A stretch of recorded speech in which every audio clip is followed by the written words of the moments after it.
nós vamos conversar com o psicólogo clínico Marcos Fleury Júnior. Seja bem-vindo, doutor Marcos. Obrigado, Arthur, pela confiança em trazer-me aqui. Cumprimento os seus espectadores também do programa Aplauso. É um tema extremamente importante e quem o agrega traz em si uma alma muito nobre em estar proporcionando a alguém a possibilidade de uma discussão de algo que é tão necessário. Necessário, pois nós temos hoje na atualidade um contexto que nos preocupa bastante como profissionais de saúde mental, em termos de estatísticas, principalmente estatísticas com crianças de 10 a 14 anos, as quais vêm chegando aos índices de 40% nos últimos anos, e adolescentes de 16 a 19 anos aí, que estão realmente requerendo três situações imprescindíveis que nós podemos fazer com muita nobreza ao ser humano: reparar, ouvir e conduzir. Bom, sobre reparar, eu já tinha observado que as pessoas sempre chamam atenção para isso. Repare nos gestos, nas ações dos seus próximos, porque às vezes, numa simples questão, está embutido ali o desejo do suicídio. Sem dúvida, sem dúvida. É algo que muitas vezes os sinais são multifatoriais. A situação ela é multifatorial. Então, diante da condução de uma situação, do reparar, nós temos que observar as mudanças de comportamento que incorrem muitas vezes dentro da adolescência, dentro da infância, na fase adulta, na terceira idade ou melhor idade, ou com o idoso. Nós temos que reparar essas mudanças de comportamento. O que houve de um determinado momento ao qual levou o indivíduo a isolar-se, ou então tornar-se mais agressivo, ou fazer o uso de substâncias psicoativas com maior intensidade ou de uma forma cada vez mais letal.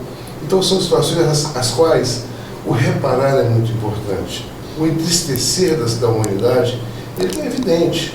Entristecer, todos nós nos entristecemos. Conversando hoje com uma pessoa, trocando ideia sobre o Setembro Amarelo, não é? Que é a nossa campanha, que é a campanha deste mês, a pessoa me fez um alerta.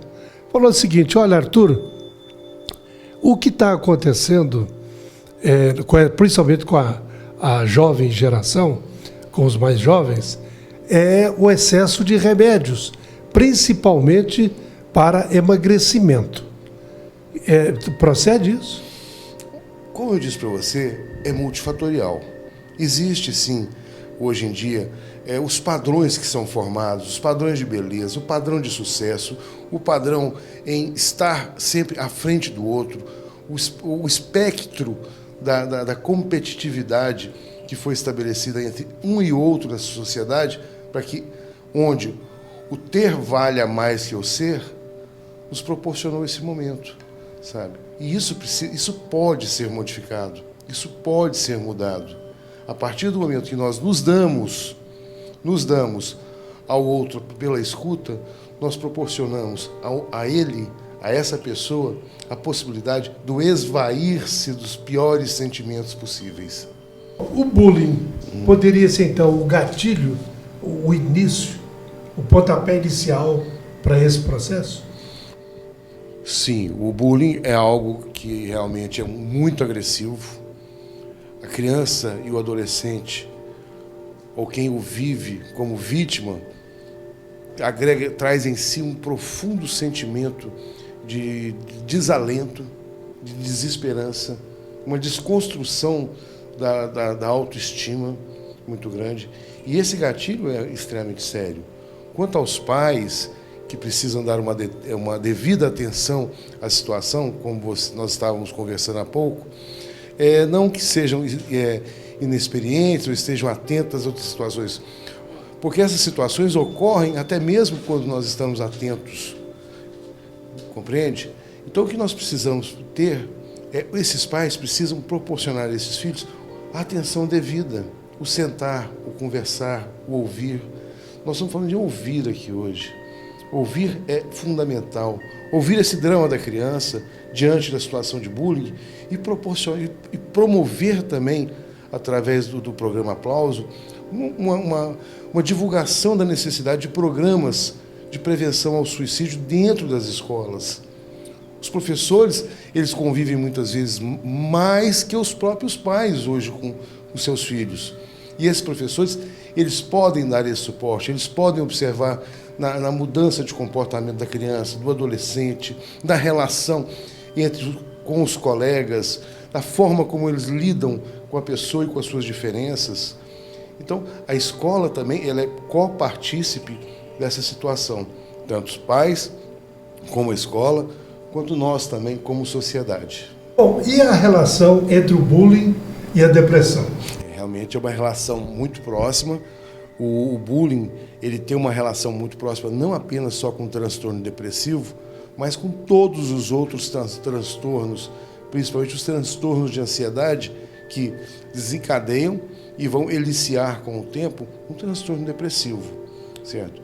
Então, os pais precisam estar atentos, sim, certo? Porque os transtornos depressivos, num dado momento, certo? Ele pode ser promovido por um contexto de bullying, onde a criança, o adolescente, ou até mesmo nós, estejamos sofrendo bullying. É muito ruim você passar por um processo de exclusão sem que você esteja preparado, pronto para lidar, para o enfrentamento dessa situação. Porque nós não crescemos de fora para dentro, nós crescemos de dentro para fora. Nós também morremos de dentro para fora. E nós precisamos trabalhar esse de dentro para fora para que nos fortaleçamos e consigamos enfrentar as intempéries da existência. E se nós dermos bases sólidas, bem consistentes, afetuosas, afetivas às nossas crianças e aos nossos adolescentes, nós os prepararemos para que possam enfrentar situações muito mais graves na vida e que possam prevalecer perante a existência. Bom, a gente ficou aí na área jovem, né? Mas há também uma sequência. E pessoas de mais idade, porque não tem idade, não a questão da depressão, né? Qual é o recado aí que o senhor pode dizer para as pessoas de mais idade? Casais mais antigos. Vamos começar com os casais, com todos os casais, porque a depressão ela não abrange uma faixa etária específica, não é? Mesmo que os índices estejam em determinadas etapas, sendo hoje mais observados. Mas vamos pegar um contexto ao qual nós possamos trazer para essas pessoas que a depressão ela precisa ser discutida, ela precisa ser trabalhada, ela precisa ser falada para que todos possam compreendê-la. Nós não podemos trancar algo que já está trancado, que já está escondido, que já está recluso. Nós não podemos esconder a dor do outro. O outro não consegue esconder sua dor. E a vazão, a maior das vazões de todas as dores, lamentavelmente, é o suicídio. O suicídio é o grito mais doloroso das nossas almas. Setembro Amarelo e o professor, o Dr. Marcos Fleury, que é psicólogo clínico e mestrando em psicologia clínica e da saúde. Suas despedidas?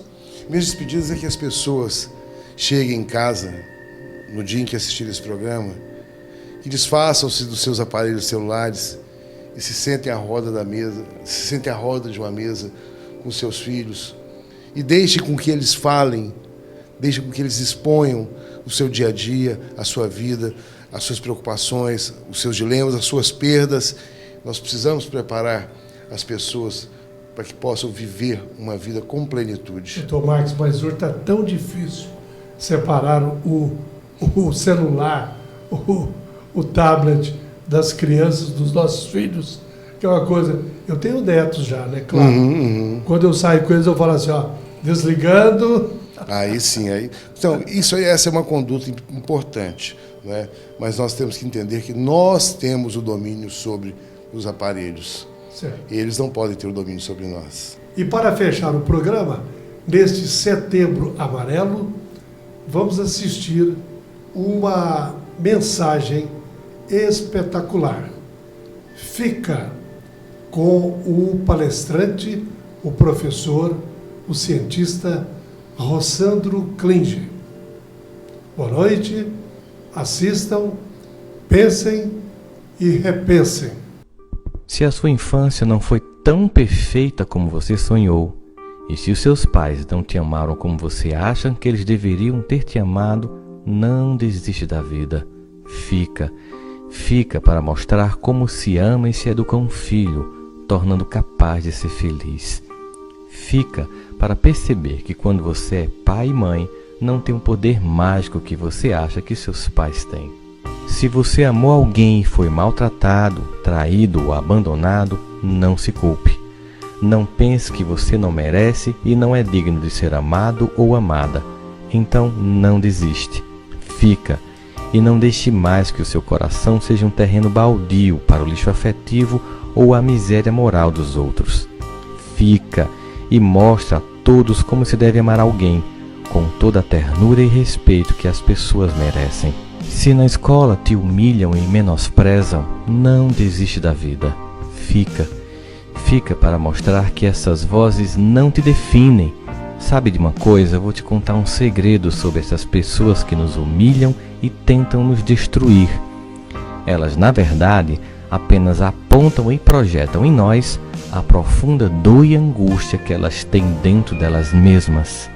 Então fica para mostrar como tratar dignamente os outros, projetando neles não apenas as nossas sombras, mas sobretudo a nossa luz. Se você acha que você não tem mais jeito, que não vale mais a pena viver, saiba que essa é a maior mentira na qual você acredita. Insista, não desista, fica. Eu já pensei em desistir, eu já planejei como desistir, mas resolvi ficar e tudo passou. Não teve mágica. A dor não passou no dia seguinte, também não passou no mês seguinte. Ela foi passando na sequência da vida. Eu fui ficando mais e mais forte. Acredite, vale a pena ficar e provar para todo mundo, e sobretudo para nós mesmos, que a vida vale a pena ser vivida.